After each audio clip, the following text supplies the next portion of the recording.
We need to talk about the Philips CDI. The video runs at roughly 30 minutes long, during which time we'll discuss Philips, their fledgling CDI system, what it was intended for, what it became, and why it failed in the market. Let's begin.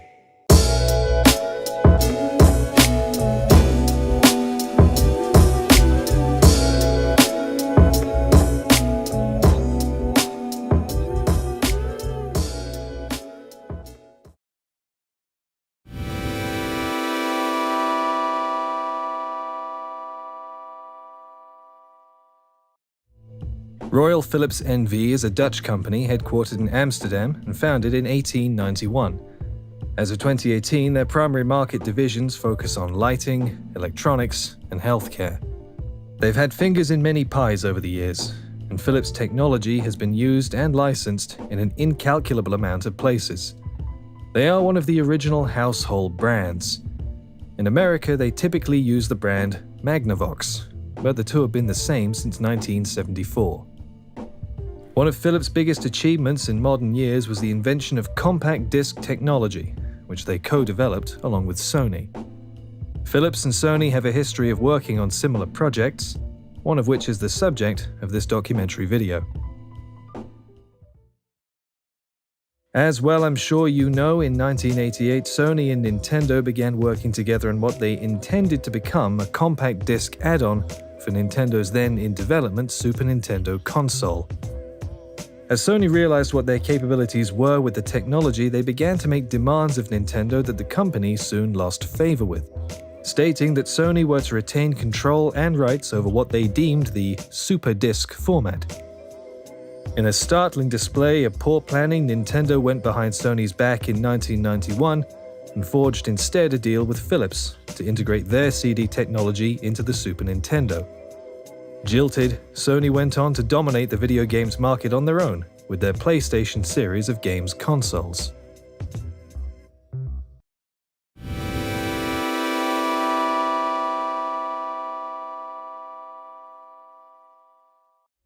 Although it seems from that backstory that Philips, fresh from their board meeting with Nintendo, leapt on the technology and immediately began work on a system, the truth is more nuanced.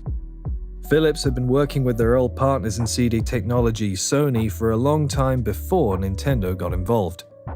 The aim was to extend the CD format to add support for interactive aspects, and it was this extended instruction set that Nintendo saw potential for in their SNES system. The partnership made sense. If you can't have Sony, have their European counterpart do the work instead for a more reasonable deal.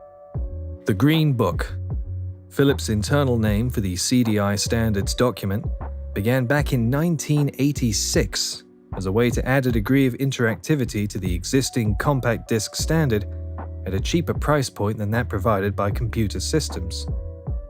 The system was designed with the intention of playing back digital video, but a card to decode the media was reduced to an optional extra to save costs.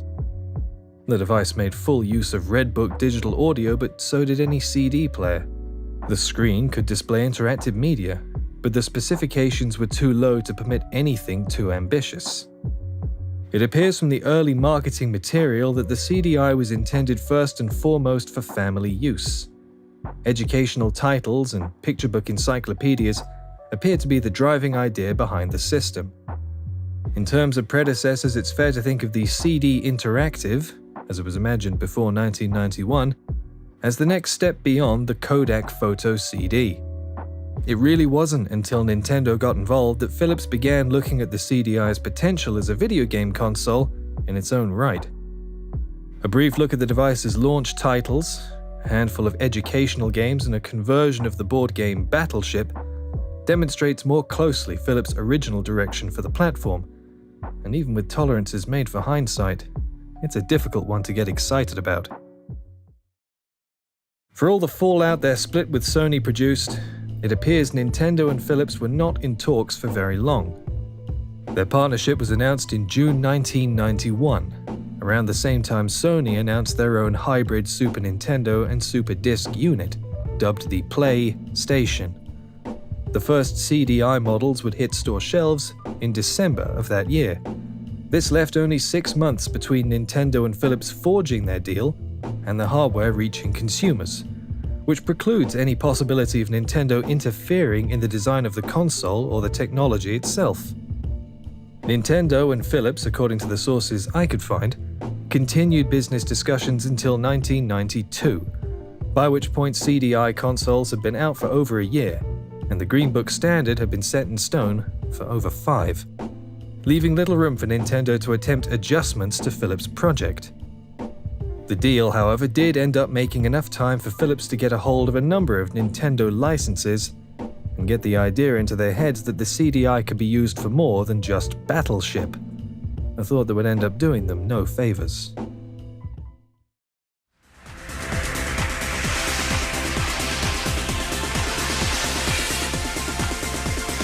Philips CDI. In hindsight, it's easy to say now that CDI technology was ill-fated from the start. The specification the hardware was built to was dated at launch, and with no clear direction to work towards, the engineers couldn't exercise any foresight into the system's design, leading to a number of issues we'll discuss in a moment. Philips always stood to lose money from the enterprise. What didn't help was Nintendo's involvement, which encouraged them to push the system further than it was capable of going, producing a series of misdirected and poorly received titles that baffled consumers and lost millions.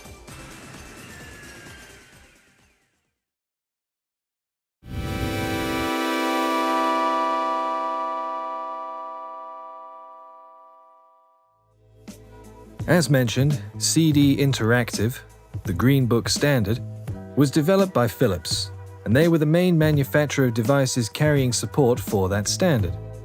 Delightfully enough, Sony also produced a few units. Due to Philips' insecurity over the purpose and intention of the system, it saw many design phases, shifting from a larger set-top box-style model intended to look at home next to video cassette players, to a smaller, more compact model intended to compete with games consoles, to a slicker, trimmer model intended to look at home in a musician's studio. All the units produced could play CDI games, of course, since it was a standard. It's for this reason that people often complain about the sheer size of CDI models, and it's at this point that I'd like to remind people who imagined this as the standard for the units that the models of this size weren't really sold as games consoles.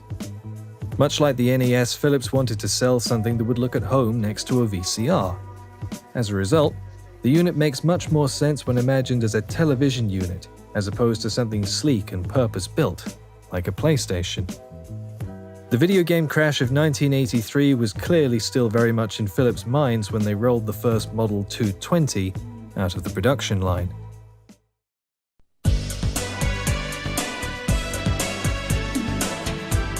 The platform's first Zelda games were released in late 1993, and Philips' 1995 CDI 400 models, in line with their new direction as games consoles, were considerably smaller, using newer technology and fewer mechanical parts.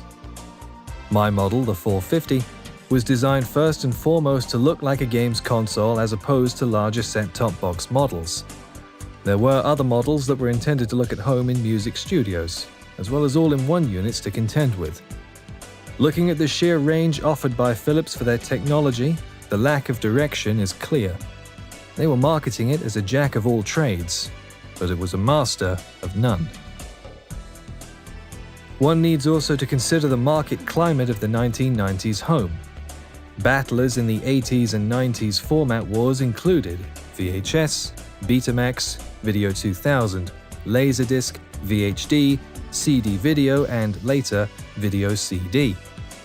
Once VHS, for better or for worse, emerged as the victor, consumers held onto it for dear life, eager not to enter a new format war for as long as they possibly could. The last VHS released in the United States was Aragon in 2007. Although the Philips CDI did have the capability to display live video, it was reliant on a video card peripheral, and Philips, desperate to splinter and alienate as much of their consumer base as possible, produced two different units to accommodate different models. with the earlier models producing analog signals and the later, apparently, digital. The CDI used this card in games like Mad Dog McCree, and it was also utilized for playing video CDs, a format that never really took off outside of Asia. Either way, the presence of video technology was not the CDI's selling point, but this didn't stop consumers from conflating the technology with yet another rivaling video format and turning it away at the door. The unit's initial conception as a set-top box did not do it any favors in that respect.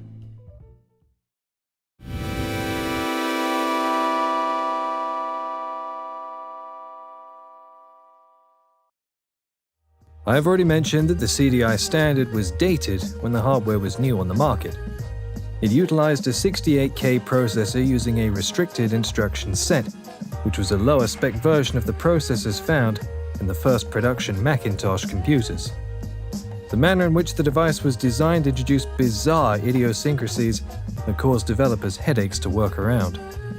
When all was said and done, it was the new CD instruction set given in the Green Book that was the most impressive part of the technology, as all the internals designed to handle the grunt work were obsolete and unimpressive, with long load times and poor frame rates becoming emblematic of the system. Sculptor Jason Pacutis, who worked on Viridis Zelda's Adventure, stated that attempting to use high-quality photos, sound, and video for the CDI was like trying to get to the moon in horse-drawn buggies. As a unit for playing slideshows, the CDI was second to none. Once programmers were told to start making video games for the system, however, its limited specs became a much larger issue, and the fallout was felt in the gameplay. Since we're discussing the system's internal shortcomings, I need to take a side route here to discuss a particularly common gripe with the system that a number of YouTubers have aired. But one major problem I have is that the save function doesn't seem to work. If I turn off the game, it erases all the data. That sucks. The only problem is when I came back to play the next day, my save file was gone. Just lovely. So I guess I'll have to play through the first half of the game again. Clearly, neither James Rolfe nor Austin Hargrave thought to Google this issue because it's well enough documented. Let's talk for a minute about game saves. When you save your game data on a modern system, it writes the save file to a dedicated storage medium, usually a hard disk. Before hard disks, you had memory units, which used EEPROM chips. And before these, you had battery-backed RAM storage, usually located within game cartridges themselves, which is what the SNES, NES, and Game Boy used to save data. The idea is simple enough. Data remains present in RAM for as long as there's a power source keeping the memory alive. Save data is written to the RAM instead of into the game data, as rewritable storage was in its infancy at the time. The RAM inside the game cartridge is kept alive using a small watch battery. The data persists for as long as the battery keeps the RAM powered. Once the power source dies, so goes the data on it.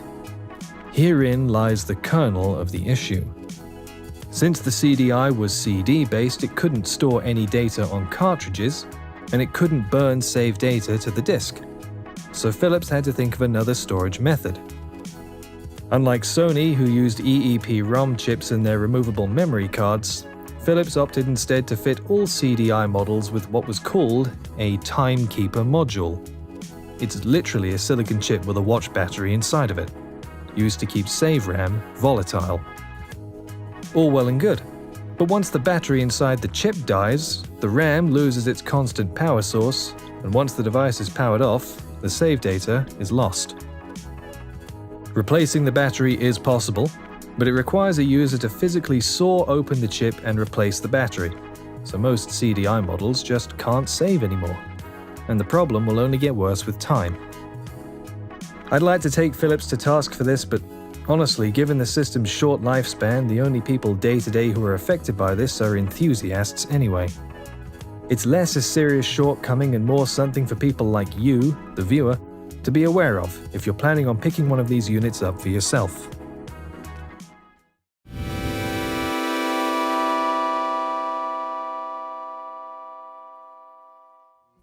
As I mentioned, the CDI was touted as the answer to a question nobody asked. and one of the areas where this lack of direction amongst the staff designing the unit was felt the most was in the system's controllers. When I criticize the controllers, I am targeting more than their dreadful design, although it is worth spending a few moments looking at that while we're on the subject. Here's a few models. 9051. The CDI remote control that came bundled with the units that had an IR sensor. In addition to suffering from piss-poor button location, much like a few later models we'll see, the thumbstick in the middle spins, meaning your thumb slips right off it. 9017. The Gravis-designed touchpad was awkward to use with the thumbstick, which people usually lost soon after removing it. 8701. The 8701 came bundled with the CDI 450. It's basically impossible to use with two hands. Shocking design. 9019. This wired controller was an optional extra that contained media control buttons. Interestingly, Wikipedia calls this a presentation controller. I have to wonder if Philips had ever intended to let people pipe their PowerPoint presentations through CDI units. This is, perhaps, the only suitable use case for such an otherwise obscene-looking implement. 9055. The CDI Commander was an unnecessary name for the remote the device should have initially shipped with, and a pressure-sensitive tracking mechanism, all while looking like a fairy wand. 9021. The gamepad was the most solid offering, although repeated use caused the up button to stick up against the top of the pad. It added a third button. With our controller critique concluded, I'll resurrect a point I made about that last unit.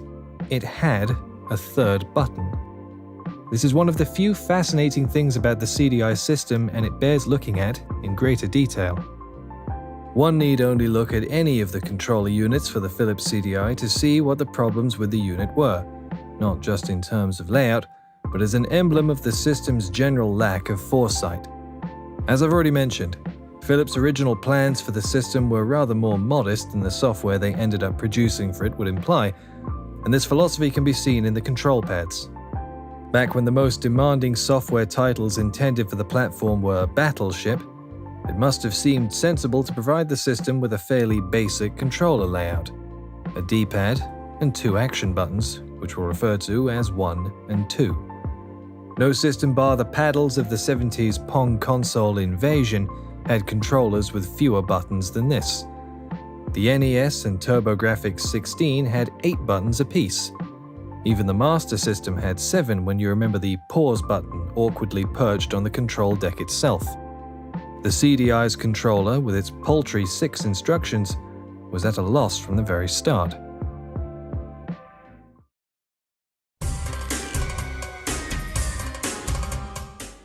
Let's look at one of the better-known CDI games as an example. Link, The Faces of Evil. Developed by Animation Magic with Nintendo's license, the game received dreadful reviews for a number of issues, most pressing being its controls. Left and right moved Link, down made him duck, up made him jump, button 1 made him attack, and button 2 opened doors and used inventory items. Pausing was accomplished by pushing button 2 while ducking. These controls were terrible then, and they've aged like milk. They are, however, understandable. Animation Magic had all of 6 buttons to work with and a fully fledged Zelda game to work towards. They did the best they could with the resources they had, which was horribly. There but for the grace go any other small indie studio given the same circumstances. It just happened to be them. Philips in 1992 then faced the same problem as famed schizophrenic Japanese nonsense shop Sega would a year later. Their controllers had too few buttons. The solution was to release a revision, but doing so came with more than its fair share of issues. I went over the models of CDI, noting that they came to the market initially as media centers, with gaming serving as an afterthought. This meant they mostly shipped with remote controls. Some later models didn't. Introducing more buttons would mean Philips would either need to reprogram existing models for the IR sensors to accept additional buttons, an impossible task in the days before everyone had internet, or think up an ingenious second plan, which, to their credit, they managed. Take a look at these controllers and note the presence of additional buttons. A button 1 and a curiously labeled button 1/2. The gamepad has it as well. This was Philips' solution. This third button would alternate the instructions for button 1 and 2 at such a frequency that the software would be able to recognize it as a third input, without having to reprogram any existing hardware. The problem with introducing this third button was that by the time Philips thought to implement it, most big-ticket games had already been released without support for it. This includes the Zelda titles. Furthermore, games that were in development when this feature was revealed had to ask a difficult question. Would adding support for this third button force existing customers to go out and buy new controllers? This would be less of an issue if the console were more popular, but the CDI had basically zero market penetration. So the last thing anyone wanted to do was alienate the user base further by introducing new controllers. This same issue would go on to plague the ill-fated Nuance system 10 years later. Those who ignore history are doomed to repeat it. In the end, what Philips had was an awkward solution nobody wanted to use, and the cost of prototyping, developing, and rolling out new hardware nobody bought to combat a solution they should have seen coming earlier on.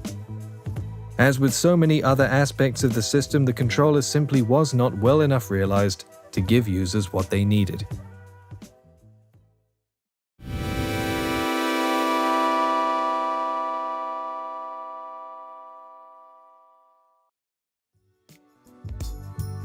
In the cold light of day, the Sega Saturn was more technologically impressive than the Sony PlayStation.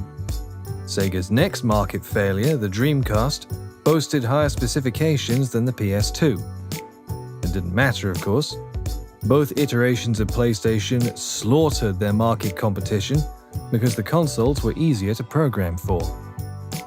As soon as developers got their heads around the PlayStation hardware, especially in comparison to the Sega Saturn, all they wanted to do was code for the system. This ease of development led numerous large studios to pledge their support to Sony's systems exclusively, giving the platforms a multitude of unique and highly rated titles, and ultimately, the market edge.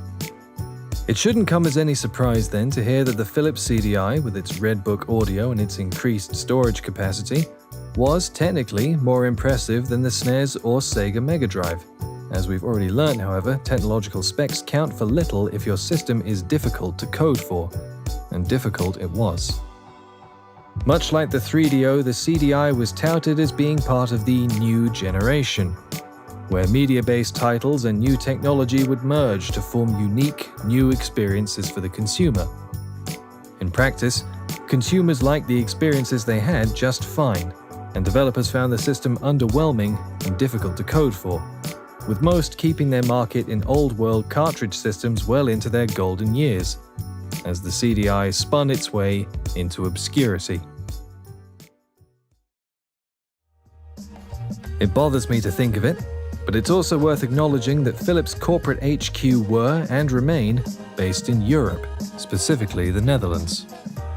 During the 90s in this region, console gaming was slow to take off, with a large proportion of the console market's desired audience instead choosing to game on microcomputers, like the Sinclair ZX Spectrum or the Amstrad CPC. European console gaming was most definitely in its infancy.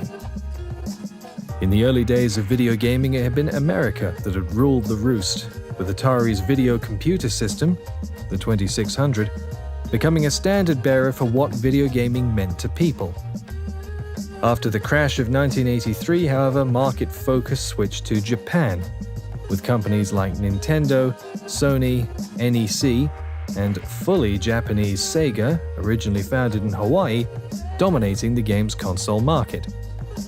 Without any major presence in Japan, Philips were forced to look more locally to source programming and engineering talent, which may well have contributed to their lack of market sense. All of these factors combined to create a dearth of software for the CDI that was actually worth experiencing. Wikipedia lists 163 titles for the CDI, counting prototypes that never made it to market. For reference, the 3DO saw 312 games released, the Sony PlayStation 3,290. Of these 163 titles, a fair few were lower-budget releases, produced more to capitalize on the novelty of the system than to provide a unique experience. More still were edutainment titles for small children. Only a precious few of these releases could ever be considered games, and of those I can name only one worth playing: The Apprentice by the Vision Factory.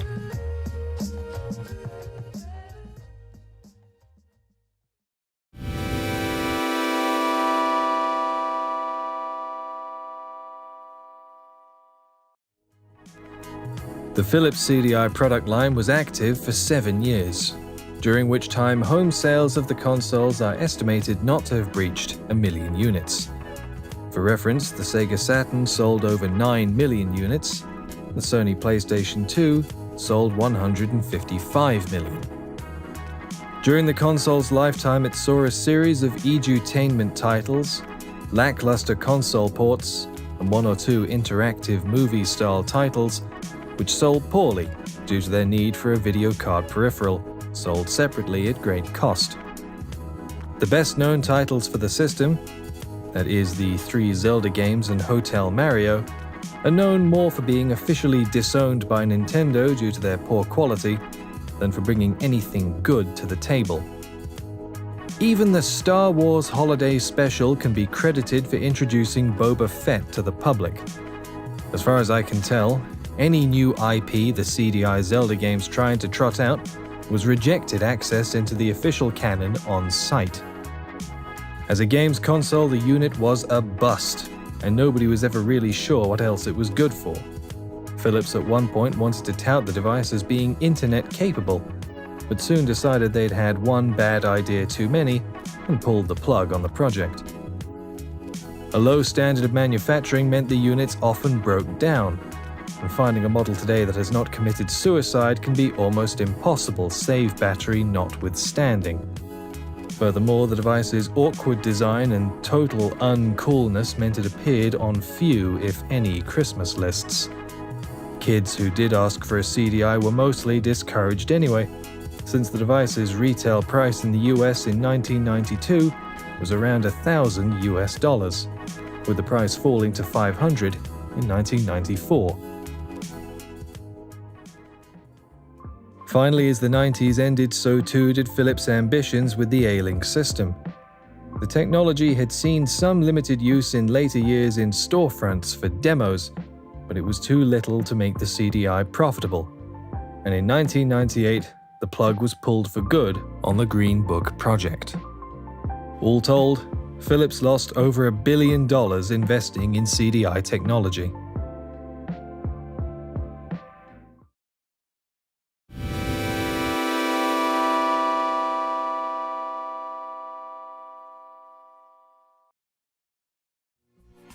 In a nutshell then, the reason the CDI never became the household name Philips so wanted it to be was due to a number of factors.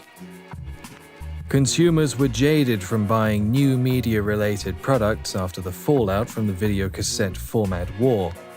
Philips were not touting the CDI as a competitor to VHS, even with its video card add-on, but the platform's role in media centers hurt consumers' view of it, with many potential buyers seeking instead to enjoy the market stability of a single video format than to invest in any new technology.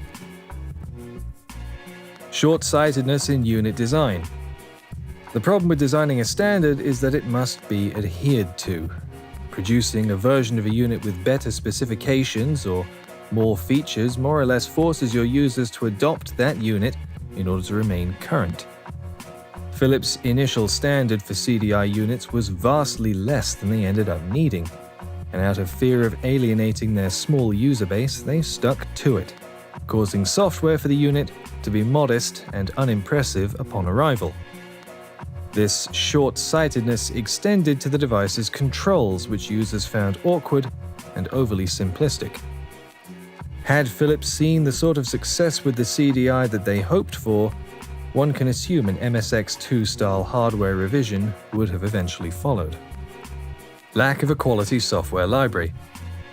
Not enough games were produced for the system, and those that were either met with poor reception or were niche to begin with. With no big-ticket developers, Philips had to rely mostly on the strength of smaller companies to churn out software for the platform, which led to some fairly infamous examples. I hope she made lots of spaghetti. My boy, this piece is what all true warriors strive for. Poor marketing. As a Dutch colleague of mine once put it, all Philips employees are white coats. The system's total lack of coolness is almost invigorating.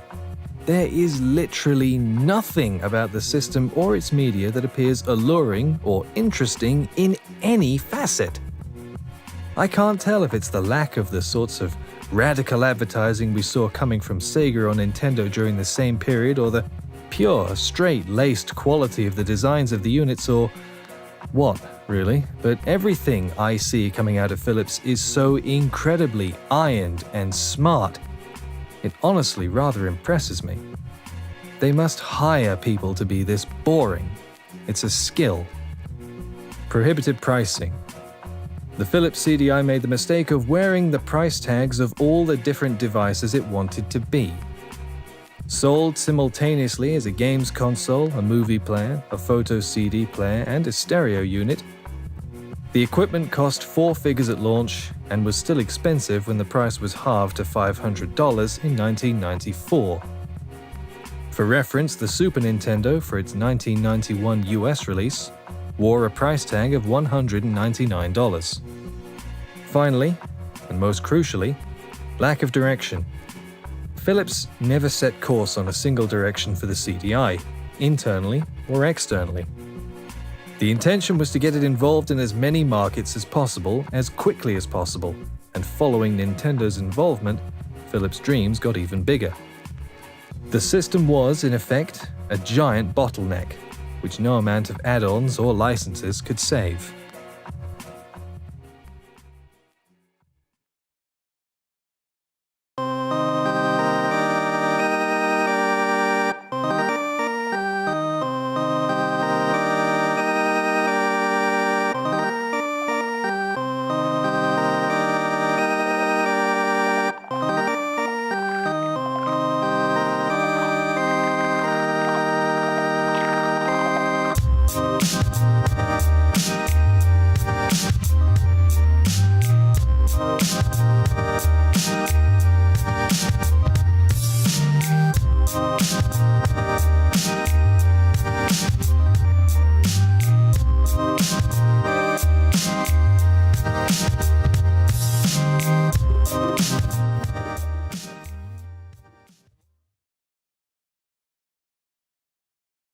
I've had quite enough.